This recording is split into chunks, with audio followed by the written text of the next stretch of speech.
Before we start, quick disclaimer, this video contains manga-level spoilers up to the Elbaf setup and known lore. There are no hard leaks here, just theory. What if Elbaf Ice and Tea just the land of giants but the keystone of the ancient kingdom's last defense? What if Shanks brought Luffy here on purpose?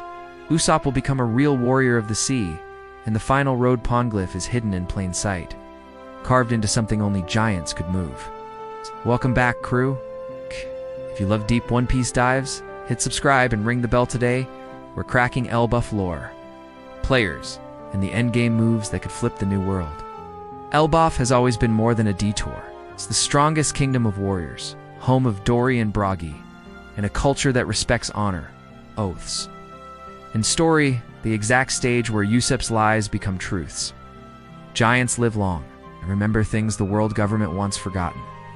That means oral history, ancient trees, and probably Poneglyph-adjacent secrets survived here. Two mythical trees, Adam and Ivar, tied to shipbuilding and deep-sea light. Where would these trees grow best? Land of giants. Elbaf centerpiece? Maybe a colossal living monument. A trunk or root system that houses carvings only a giant can lift or rotate like an ancient lock. The final Road Poneglyph might not be a single stone sitting in a vault. It could be integrated into nature, requiring giant strength and a warrior's vow to reveal. Giants guard a movable, multi-panel glyph embedded in wood or stone. The mechanism only unlocks after a trial of honor perfect for Usopp's arc. Shanks' Elbaf ties are not random. He respects giants, and they respect him. Why? Because Shanks has likely acted as a gatekeeper, preventing the wrong pirates from forcing Elbaf to reveal its secret. He's not just protecting the island, he's protecting timing. Luffy needed to become Joy Boy, Nika first. Only when the world is ready and the right crew arrives, does Shanks stop blocking and start guiding. He will likely test Luffy's resolve Elbaf style, not by strength, but by oath and choice. We'll learn Shanks' goal isn't the One Piece itself, but who reaches it and why. Elbaf is Usopp's destiny. He'll face trials that mirror his lies, commanding massive armies, slaying colossal foes, even moving islands. The twist? On Elbaf's. Stories are currency. A warrior's legend is part resume, part oath. Usopp's lies become promises and the giants help him make them true. I predict Usopp will lead a giant militia against a navy siege. He'll unlock a trick shot using his pop greens and the Elbaf environment. Being honored with a warrior's spear not for raw power, but for courage and cunning, Elbaf carries scars from Linland's past. Her legacy of rage and Carmel's disappearance makes Elbaf cautious with outsiders. This brings us to Prince Loki, a leader torn between tradition and the new era. His arc could parallel VVS, a royal who must bet his people's future on trust. Loki's choice will decide if the movable glyph is opened.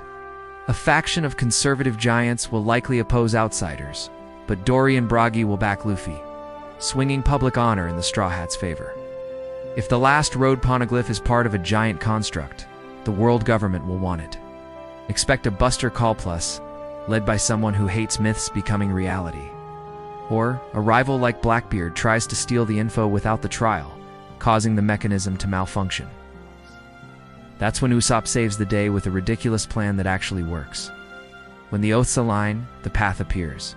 Buff's culture of rhythm and communal feasts connects to Nika's drum joy through freedom. The ancient kingdom likely allied with Elbaf because giants are hard to conquer and slow to forget. When Luffy's drum echoes across Elbaf, the island responds literally. Think natural resonance that makes the mechanism move, not brute force harmony. Luffy's heartbeat sinks and unlocks the final alignment. Shanks smiles because this is exactly what he's waited to witness. Once the final Road Poneglyph reading is complete, the balance shatters. The Navy brands Elbaf as an outlaw kingdom, but Loki publicly invokes an ancient treaty. We stand with the D. The Elbaf flag flies beside the Straw Hat, transforming the Grand Fleet from loose allies into a mythic coalition. Usopp's reward isn't a power-up-its recognition. Warrior of the Sea becomes official with a giant forged token signifying an oath kept. As for Shanks, he either parts with a final, enigmatic line, "Go claim it," or he makes his last stand holding off the wrong hand so Luffy can sail.